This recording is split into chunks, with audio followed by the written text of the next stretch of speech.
session now. It's a fireside chat. So hi everyone, I am Rajesh Kakaria. I take care of cash tech operations at FSS. So we are at the last session for today, and it's a panel discussion, fireside chat, future of cash. A couple of years back, no one would have imagined that one can live without cash in India. And the fast changing technology today has made digital possible, and you would have read in newspapers some persons living in India for say a month without cash. It's only a digital wallet they carry. So this throws a really very important question to all of us. What lies ahead for future of cash in India? So for that, I would like to invite a distinguished panelist to share their thoughts on this subject, future of cash. Please put your hands together for Shri Ajay Kumar Singh, Chief General Manager of Anytime Channels at SBI. Please. Please, sir. Ajay has 32 years of diversified and rich experience with SBI.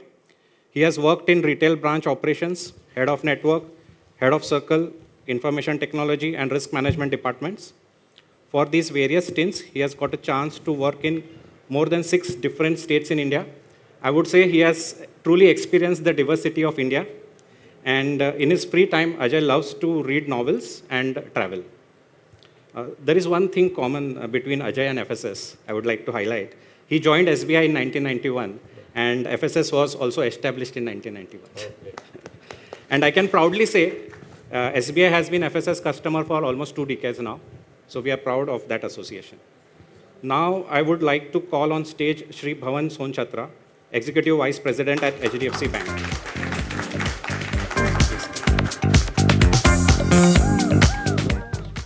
He is responsible for managing the ATM and cash management product for the bank. He has over 25 years of experience in merchant acquiring, cards and ATM business. Bhavan likes to travel and loves to run. He regularly participates in half marathons. Yeah.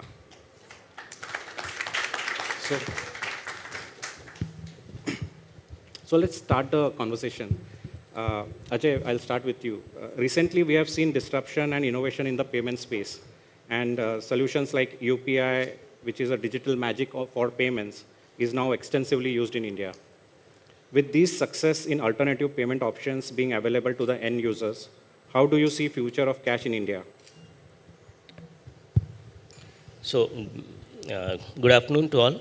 So, before directly coming to the future of cash in India, I will like to highlight about the UPI. So, in our operational days, we used to say regarding this housing loan, yatra tatra sarvatra, means yaha, waha, everywhere. Yes. So, similarly, UPI is available today, everywhere. And a lot of things are being spoken in the media, individually, mouth to mouth. So UPI is no doubt, it's a growing, and it is serving people. One interesting thing I can correlate that in older days before UPI, people used to go to ATM, withdraw 100 rupees, buy something, and their purpose is solved. So I will say this small volume transactions, now it has been shifted from ATM to this UPI. I have data because there is a humongous increase in number. Right. When UPI was launched in 2016, it was in some lakhs. Yeah. I will go back to COVID period, then number of transactions were in the range of 5,000 plus crore. Now, yearly, as on 2023, it has gone up to say 12,000 odd crores. So number of transactions has grown up, but if you will match it with the value, like what is the exact value of these transactions, then I am surprised that this volume has not increased. What was there into 2020 and now in 23, it's almost at the same level. Okay. So numbers are increasing, no doubt, but at the same time, value is almost constant. But coming back to the ATM, if you will look into the exact amount of withdrawal, say in 2020, total ATM withdrawal was 2.51 lakh crores. Now it has gone up to 2.84 lakh crore in 2023. These are the some statistics. It means that more cash is coming out of the ATMs. And simultaneously, if you will find that, you must have read somewhere in the newspaper, etc., in RBI report, this cash in circulation has gone up after this demonetization. So we need to look into all these aspects before coming to a conclusion what is actually happening. Thank you. Sure. Oh, no, very insightful, statistics which you put forward, where the number of transactions from a volume perspective has increased. However, the total value is not significantly gone up, which really, makes one to really think that, okay, what's happening to cash. So, Bhavan, you want to add some on top of this?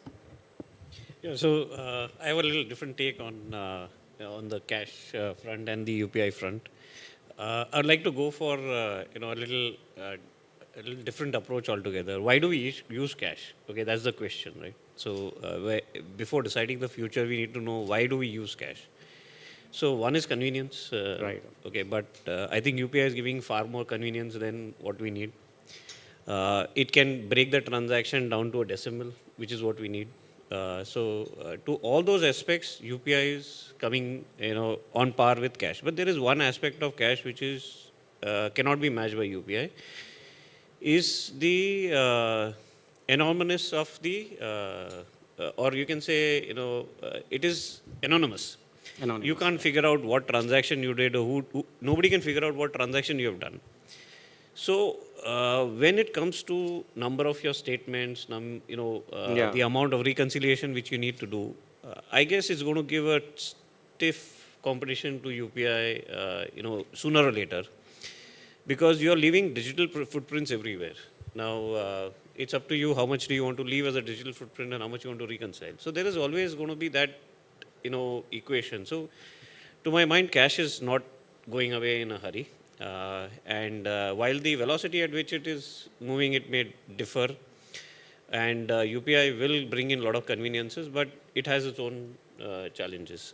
The second part is about the trust in the whole system and where the money is going, who's taking it away. That being another point where people who have actually had a bad experience with UPI may continue to be on the cash front. The third thing which is happening is there is a merger which is happening between UPI and cash, right? So slowly, steadily, we'll see all the ATMs being capable of withdrawing through UPI, right? So that particular aspect is, I think it's an interesting phase to my mind to see how it will transform, because there is a lot of what you can say conflict, or it's a little different approach, because if you are comfortable with UPI, will you go to ATM? Yeah. Okay, so that's the other question. But why would you go to ATM with UPI? I think I have an answer, saying that I would not like to carry a debit card. So the casualty here is going to be the plastic in its shape and form. That is going to be the first one which will go. But I guess cash has a lot of plus points which will continue to exist in this. And I've seen in other countries also, nobody's been able to go zero cash. Yeah. And I don't think we'll ever see a zero cash. At least that's what I feel. I could be proven wrong, but in the near future, I don't see anything happening. But how much will come through the banking channel? No, that's a different question. Sure. Thanks for this. So primarily, what we are saying is even advanced economies, they are not able to eliminate cash, and the cost and convenience factor of UPI versus, the anonymous factor of cash will still keep on driving. Yeah. So my next question was actually related to UPI ATM, which is now offering customers cardless cash withdrawals. So how do you see in HDFC, that service being taken off by the customers? So I think that's a very positive move. It's very encouraging because you are actually eliminating one or two costs, which is related to expansion, delivery of cards, reaching out at any point of time, carrying multiple bank cards. All those can be eliminated by having a UPI, right? Because if I want to withdraw from one bank or the other bank, I can decide on the app, not on the plastic which I carry. So to that extent, it's a very positive move, and at a later date, it could also result that I don't see it happening in the near future, but at least in a later stage, it is possible that you may not require pin pads or such heavy, investment items. And why I'm saying pin pad is a heavy investment item is not about the physicality of the device. It is all the infrastructure which goes behind it in terms of the TLS and the data encryption and so on and so forth. That all can be eliminated to a large extent. Not that it is not required in UPI, it is required in UPI also, but you don't need it in two places. So you can keep it only in one. So that way it kind of takes care of some bit of duplication. But I am very, very eagerly looking forward to it, how it's going to transform. As a bank, we've already started the journey, and in the next couple of months, we will roll it out on our ATMs and our customers. So, I am definitely excited about it. Great to hear that. So, what's your take on the UPI ATM service? Definitely, UPI ATM is the future because it is directly linked to the customer convenience. Today, going to an ATM, like Bhavan rightly said, that you need to carry your card, you need to have multiple card, then it has impact on the cost of the infrastructure also. Right. So definitely all those costs will come down, and ultimately whatever cost will come down, it will go towards the benefit of the customers because they are the ultimate gainers. So definitely future is the UPI ATM, and we have placed ATM on pilot basis. It is working on this as UPI ATM. But on commercial launching, we have not done. It is in the pipeline. So definitely, yes, it is the future. Yeah. So with this, I would like to jump to another important disruption which may come our way is the digital version of rupee. RBI has recently launched CBDC, and it is focused to make a success like a UPI. So what are your thoughts on CBDC and its impact on usage of physical cash, Bhavan? So this is a very interesting phase. I don't know how to react to it, but I tried to use it. Okay, so I tried using it, giving somebody money, taking somebody some money and all. But I would prefer cash over that, and that's my candid feedback. Okay, I hope it's not getting recorded and played anywhere. But my candid feedback is it's very difficult to use that app practically because. Let's say you have to give somebody 52 rupees and 50 paisa. I don't think I'll be able to do it, right? So I have a problem how to do it because and if I have 100 rupee which I've downloaded, then it becomes all the more difficult because I'll have to transfer 100 rupees and wait for the other person to transfer the money back, like in cash. But there is a future. I mean, I am no denying it. If that whole process can be made a little more, user friendly, I think there is a lot of scope to get it. It's a very nascent stage at this juncture. Yeah, it's evolving. But that's a very right now it is a cusp between cash and UPI. But if that can be cracked, the way it is to be transferred, the money gets transferred between individuals. I think it's a fabulous idea. I completely, kind of feel that there are a lot of cost is involved in cash management. To some extent, that can be eliminated.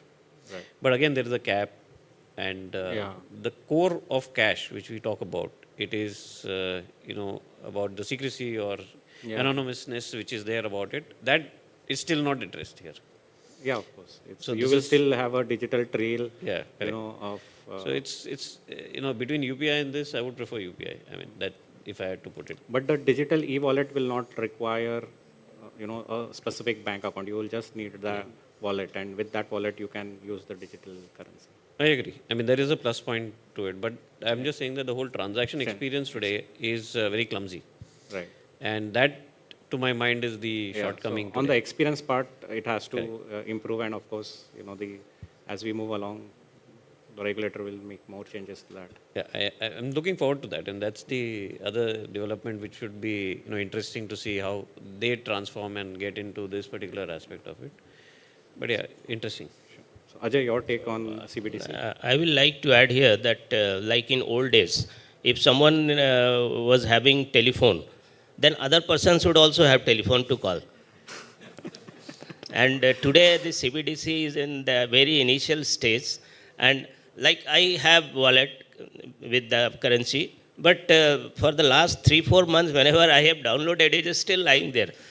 Where to spend? Initially, this news came that Reliance Fresh or Reliance retail stores, they are the first company to receive the CBDC.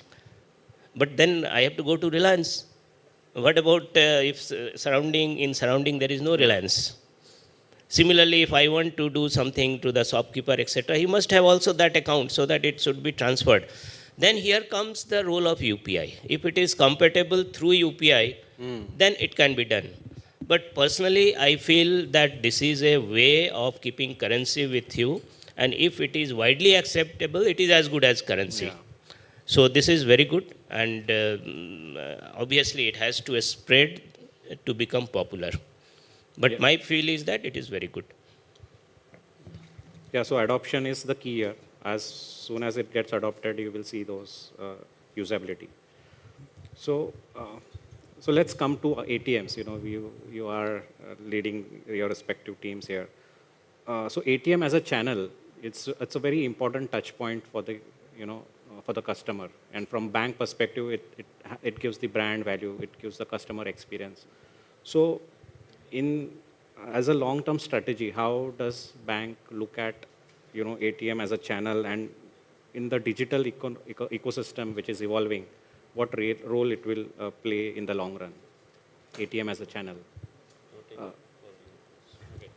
So, this is a very tricky one to answer at this juncture. ATM, the transactions definitely have been impacted by UPI. Yeah. And we've seen constant reduction in usage of ATM, or the frequency of visit is reduced. Now, that could be various parameters which is impacting it. One, obviously, we can give credit to UPI, saying that UPI has made it a little easier for people to do transaction without coming to the ATM. The other two are a little, hidden parameters, or we can say that they are not so visible.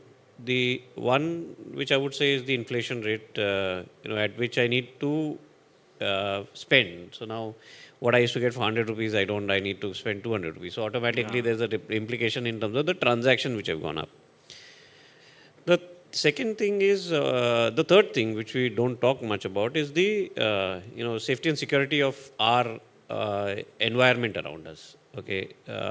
Earlier, it was a scare saying that, if I keep a lot of money in the house, there could be, robbery, or I could be given. Today, I don't have that apprehension. So even if I go to an ATM, I would rather withdraw a larger amount than do multiple visits.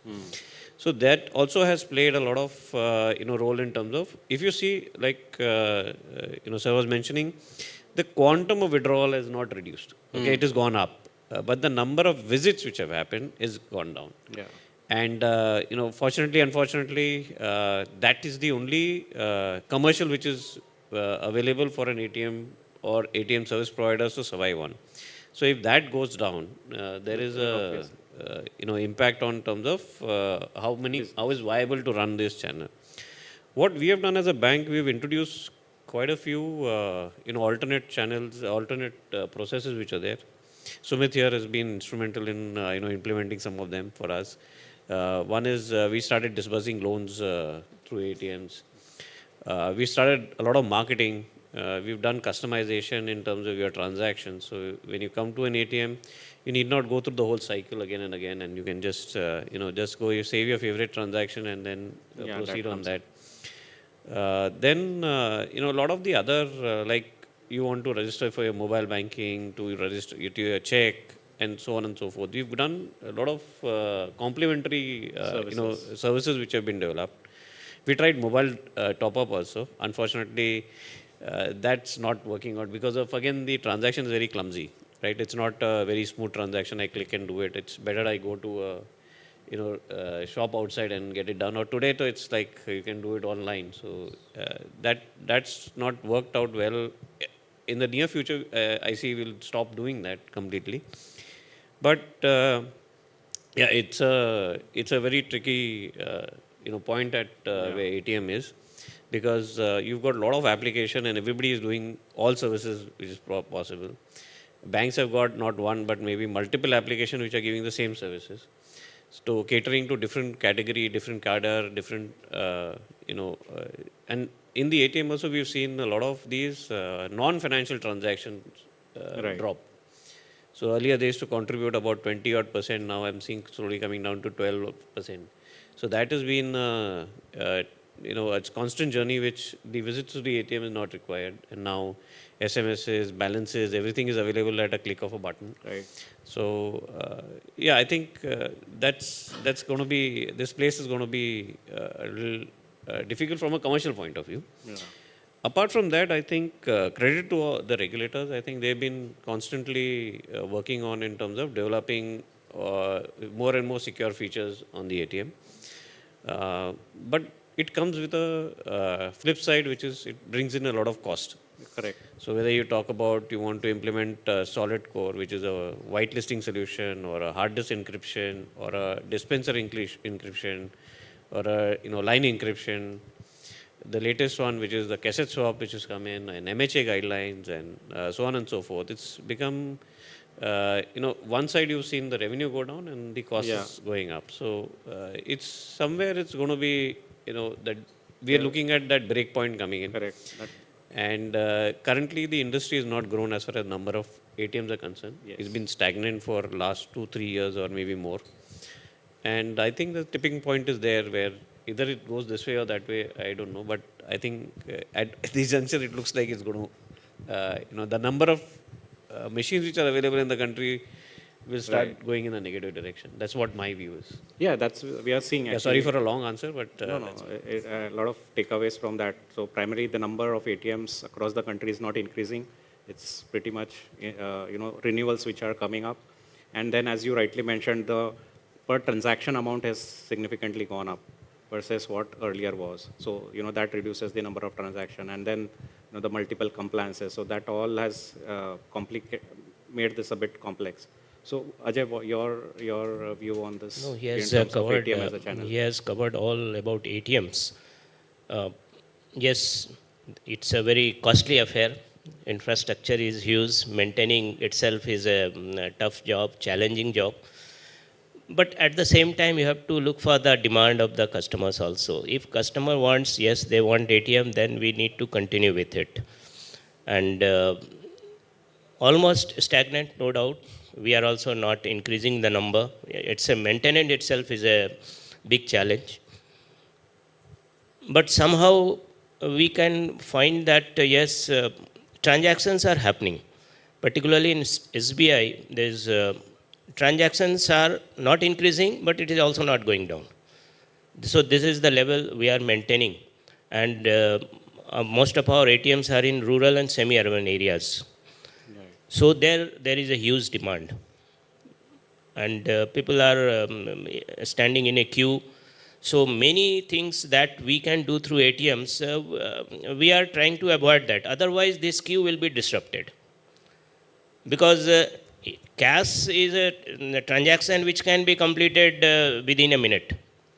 But if you will add anything to it, then this time will go up. And the cash person who is standing there to withdraw the cash, that is the primary function, then he will be distracted. And either he will curse the bank, he will raise complaints, or he will move to other bank ATMs. That is also again a cost to the bank. Yeah. I think very interesting point. So rural versus urban. In rural, there are queues to, withdraw cash. So that's, and SBI, of course, being one of the largest, having the largest number of ATMs in India. So with this, I would like to take any questions from audience, or if you want to share any of your thoughts. Anyone? It's lunchtime. So it's lunchtime, I know that. Which is not charged. If it gets charged, will people go back to cash again? My view is yes. Frequently, I raise this issue not in open platform because as long as it is free, because in India we are very much cost sensitive everywhere, right from flight tickets to railway ticket, everywhere. Unless it is urgency, we will not use it. So the moment you will add any cost to it, people will stop going to it. It's as simple as that.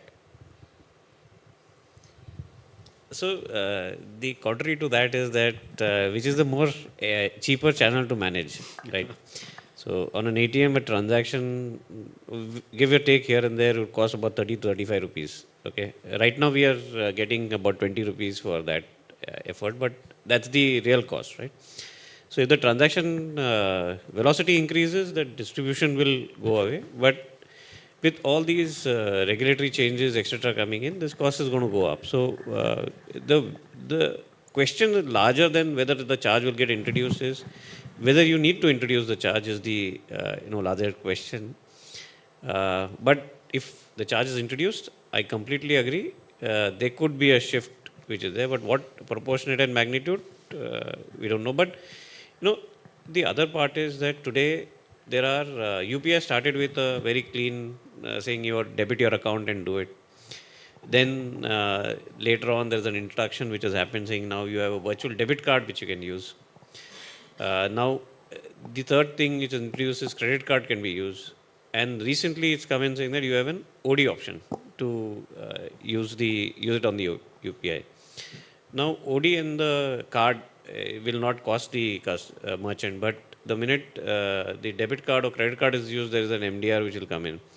So having said that, what would I prefer? I would prefer a credit card, right? I'll get more reward points and all, so I would do that. So there is already some resistance which we are seeing creeping in because there are 3 options or 4 options available to the customer. And that's a channel which is there. But the question still would be, at some stage of the other, how long will the free ATM transaction will continue? Okay, so what is better to charge is going to be a bigger question. But yes, if it's charged on UPI, I definitely see, and ATM continues to be free, transaction will move to ATM. So no more questions. Then maybe I will thank Bhavan and Ajay. Okay, there is one. So.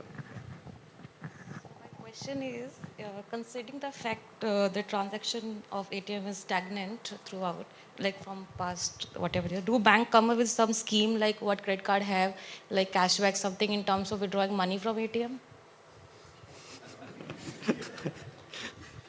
That way I can see some movement or shift. So it's a very difficult thing to incentivize, right? When you're paying 30 rupees for and you get 20 rupees, what do you incentivize?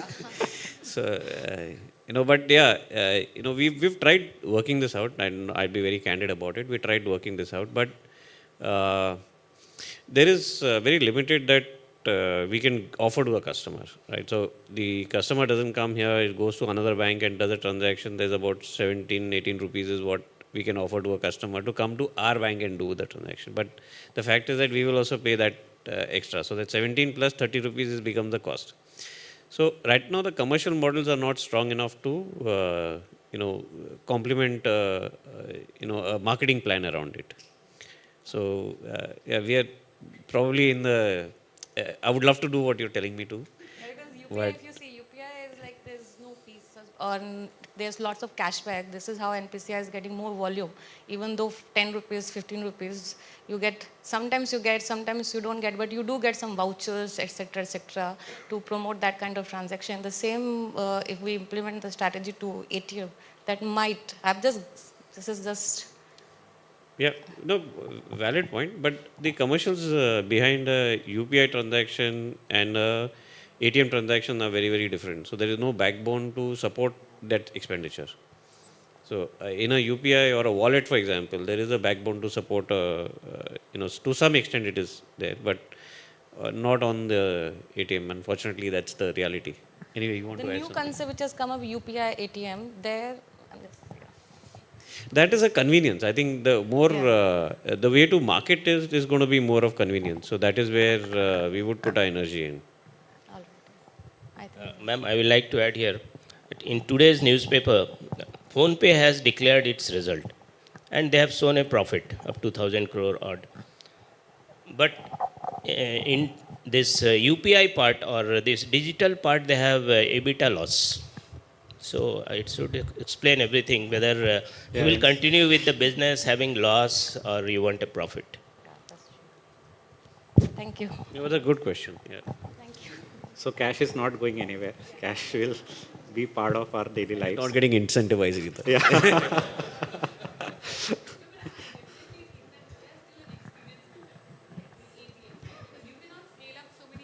Branches, right? But the ATMs you can still scale up, and every touch point is helping you to build your brand, right? And the more you see it, you start feeling, Recall okay, it. I'm going to trust this more. Or the ambience that you get inside an ATM. All those factors also play an important role, which you cannot have so many branches going up. So I think it's not just about the cash functionality, convenience, but I think that overall perspective also helps in building a stronger brand on which you also spend a lot of, ad dollars on, right? Nowadays, it's like all the banks are really advertising, and sometimes I wonder why they're spending so much on media and so much on this thing, because those ATMs itself is like a good trust touch point. I mean, that's another Yes, perspective. ma'am, you have raised a valid point, because suppose today we will close the ATMs, then how we will be able to handle those people? Yeah, actually. And it is in lakhs per day, in crores. Those people will come to our branches, then it is simply unmanageable. So this is the hidden benefit. We were not highlighting it. Yeah, So I've- there are, as a country, we've got a very unique state. Okay, we are probably the country which has 4 options for a customer to withdraw cash rather than 2. 2 is being ATM and a branch, right? The other 2 options are your BC network. I think the BC network is very, very strong. Your WLA network, which is growing, is very, very strong. It doesn't require any brand to be there. It just says that this is an ATM and people will trust it, right? We've seen huge number of transactions going to a white label operator.